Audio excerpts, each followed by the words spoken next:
All right, guys, so this first one, we're gonna do a kneeling breathing exercise. So you're gonna bring your knees together, a little bit forward so you can pick your toes up.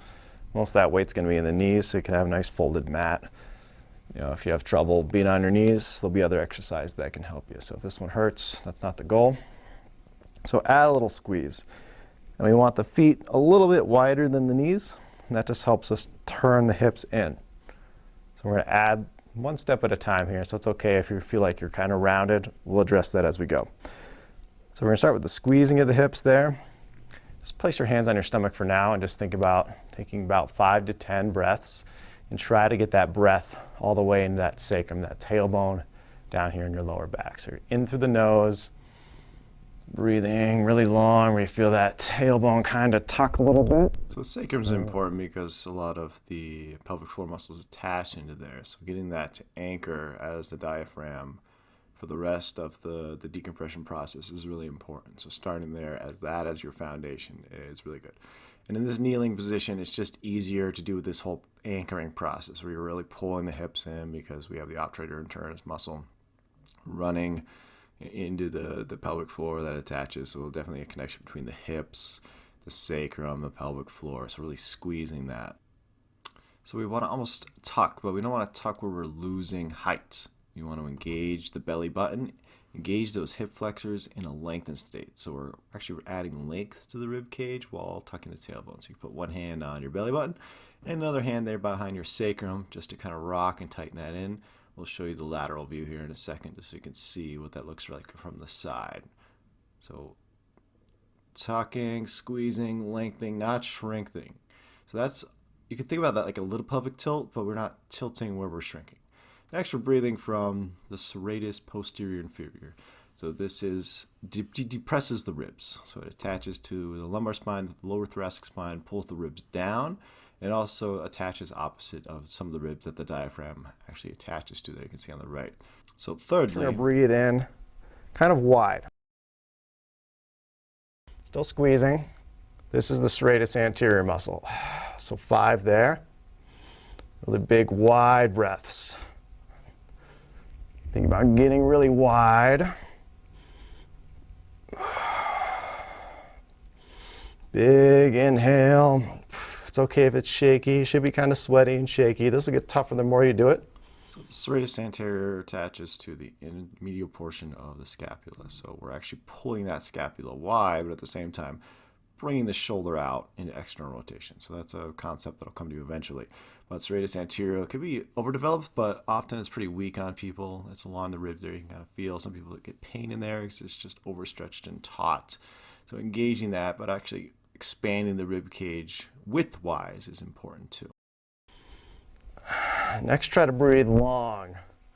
We're going to get kind of up into here to that upper serratus muscle. Not hiking the shoulders, but using your spine, squeezing, use that foundation of the pelvic floor to lengthen. So the serratus muscle up here, I just want to focus on that by bending the neck, arching a little bit, then lengthening as you breathe, and you should be able to feel that upper area there where it attaches from the neck, the top thoracic bones, and then down to the couple of the first few ribs. Think about the others. So this is step 4, but mainly we're trying to get that area to activate. So before we can activate all of them together, which is important, especially working with the inferior serratus muscle there, because if you think about them, they're both kind of like a Chinese finger trap, pulling either direction, and we'll do that in a second here. But for right now, you're just trying to get the feel. As you work through this over and over again, just get the feel for what it's like to activate one of these at a time, and then try to get all together. Now for the final 5, we're going to try to combine all 3 of those. I want you to feel serratus here, neck, lower back, and the pelvic floor all at the same time. That's a lot of things happening, so that'll come in time, but let's see if we can do it. Squeezing, anchoring.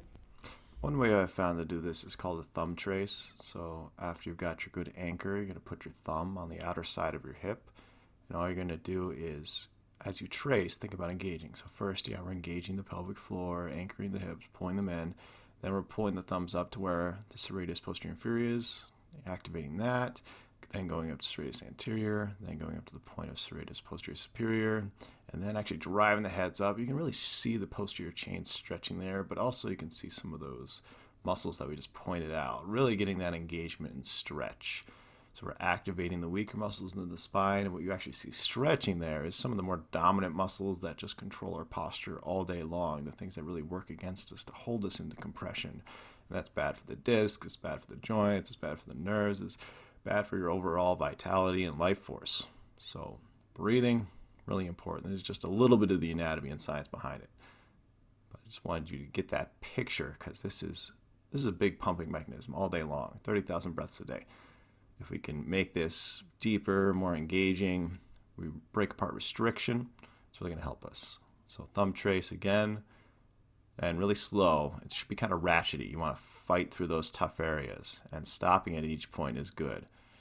Hitting that, going up, going down. So you can also do a little left to right there.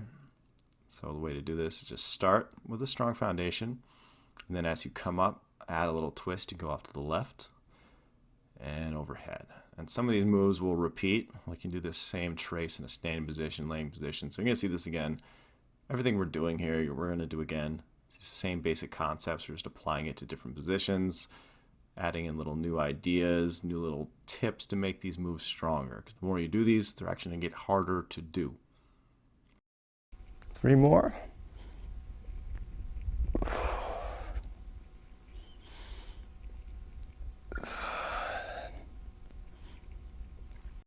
So palms right on the outside of the hip, that's what we call the greater trochanter.